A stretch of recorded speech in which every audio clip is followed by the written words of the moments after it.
Number 4 on our list, I'm going to hand over to Meg. Right. So for number 4, we're thinking about acknowledging miscarriage, stillbirth and abortions. So very sad experiences in people's lives.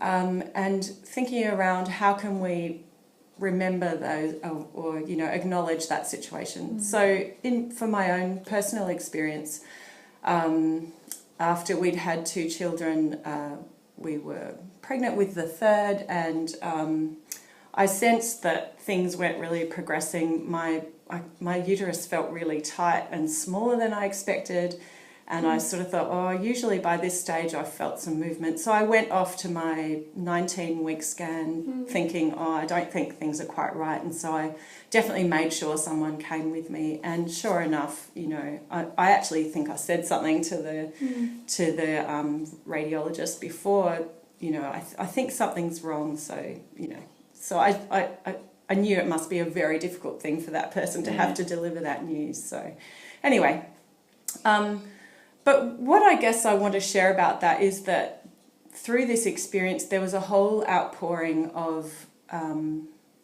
love and care for my family in our church congregation, partly because with my husband as the pastor of the congregation, it was a very public situation. Everybody knew about how things turned out for us.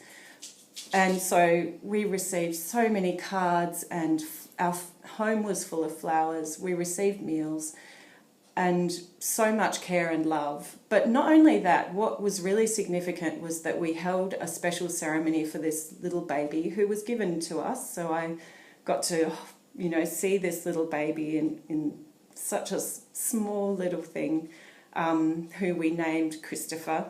And we had a special burial memorial service for him a burial service at our church, and he's buried at our church in Box Hill in Melbourne.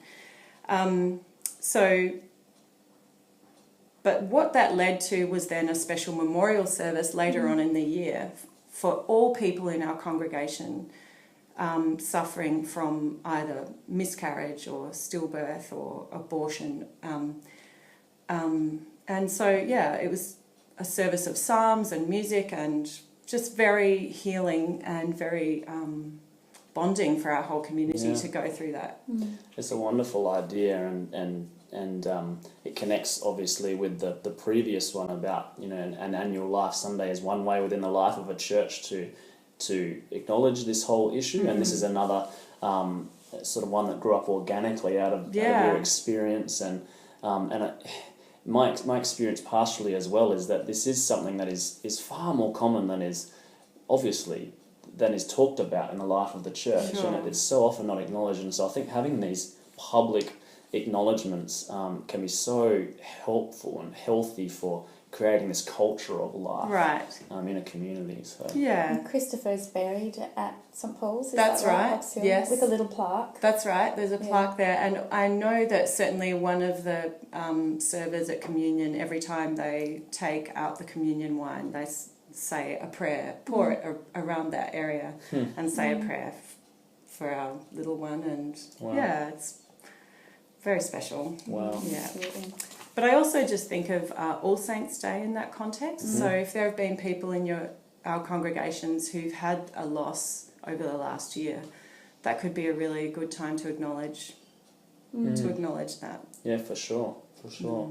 And I think another thing that makes me think of about acknowledging when these things happen, both publicly and privately, is that there are things such as post-abortion retreats that happen. I know you're both aware of some of these, and that it's good for our churches at least to be aware of them, to refer people, not to try and sweep this under the rug and to pretend like it doesn't happen, but to acknowledge the reality of it, even though it's something that we can't affirm as a good path for people to go down. When it does happen, how do we care for people afterwards? And there are opportunities like that around. That's right. I think most states would offer something.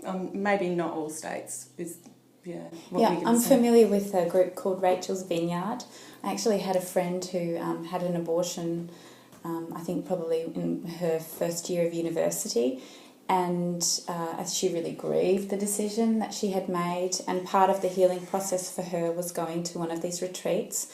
And apparently they go through a bit of a ceremony where she was able to name the baby. And also there's the retreat that she went on had a rite of confession and absolution as well. Wow. And so I think she found that really helpful in coming to terms with what had happened and sort of reconciling herself with God and finding forgiveness. So that's number 4, acknowledging miscarriages and abortions in public and private. Number 5, Chelsea.